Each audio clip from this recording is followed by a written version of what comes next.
امیر المومنین حضرت علی علیہ السلام کی خطبات عالیہ نہج البلاغہ۔ نہج البلاغہ کا خطبہ نمبر 27۔ اپنے اس خطبے میں حضرت علی ارشاد فرماتے ہیں، جہاد جنت کے دروازوں میں سے ایک دروازہ ہے جسے اللہ نے اپنے خاص دوستوں کے لیے کھولا ہے۔ یہ پرہیزگاری کا لباس اللہ کی محکم زرہ اور مضبوط سپر ہے۔ جو اس سے پہلو بچاتے ہوئے اسے چھوڑ دیتا ہے،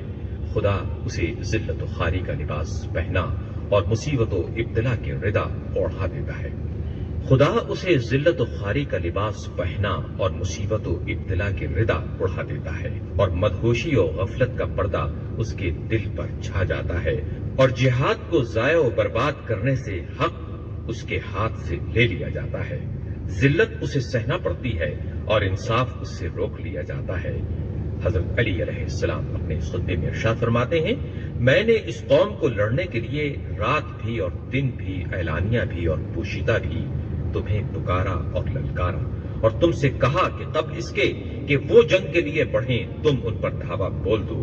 خدا کی قسم، جن افراد قوم پر ان کے گھروں کے حدود کے اندر ہی حملہ ہو جاتا ہے وہ ذلیل و خوار ہوتے ہیں، لیکن تم نے جہاد کو دوسروں پر ڈال دیا اور ایک دوسرے کی مدد سے پہلو بچانے لگے، یہاں تک کہ تم پر غارت گریاں ہوئیں اور تمہارے شہروں پر زبردستی قبضہ کر لیا گیا۔ اسی بنی غامت کے آدمی سفیان ابن عوف ہی کو دیکھ لو کہ اس کی فوج کے سوار شہر انبار کے اندر پہنچ گئے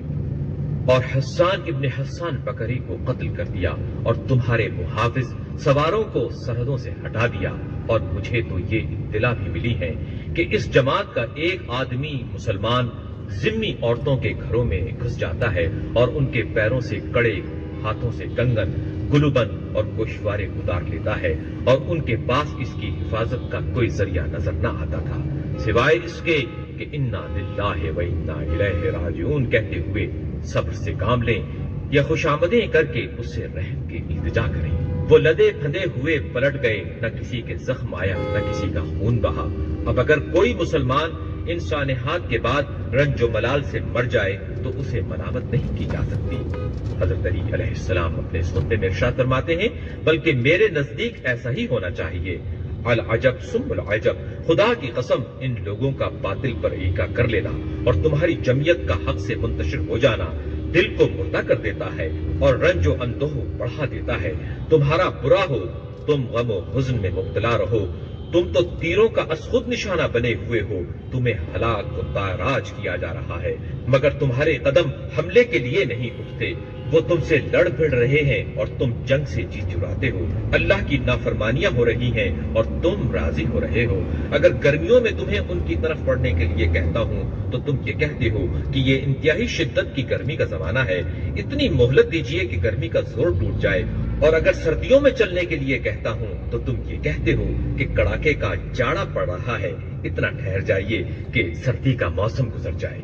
یہ سب سردی اور گرمی سے بچنے کے لیے باتیں ہیں۔ جب تم سردی اور گرمی سے اس طرح بھاگتے ہو تو پھر خدا کی قسم تم تلواروں کو دیکھ کر اس سے کہیں زیادہ بھاگو گے۔ اے مردوں کی شکل و صورت والے نامرادو، تمہاری عقلیں بچوں کی سی اور تمہاری سمجھ حجرہ نشین عورتوں کی مانند ہے۔ میں تو یہی چاہتا تھا کہ نہ تم کو دیکھتا نہ تم سے جان پہچان ہوتی، ایسی شناسائی جو ندامت کا سبب اور رنج و اندوہ کا باعث بنی ہے۔ اللہ تمہیں مارے، تم نے میرے دل کو پیپ سے بھر دیا ہے اور میرے سینے کو غیظ و غضب سے چھلکا دیا ہے۔ تم نے مجھے غم و حزن کے جرے پہ در پہ پلائے، نافرمانی کر کے میری تدبیر و رائے کو تباہ کر دیا، یہاں تک کہ قریش کہنے لگے، علی ہے تو مرد شجاع لیکن جنگ کے طور طریقوں سے واقف نہیں۔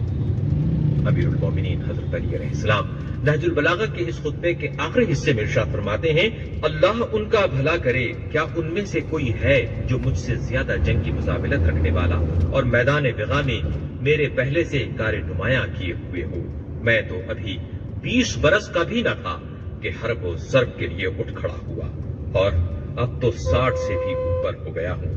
لیکن اس کی رائے ہی کیا جس کی بات نہ مانی جائے۔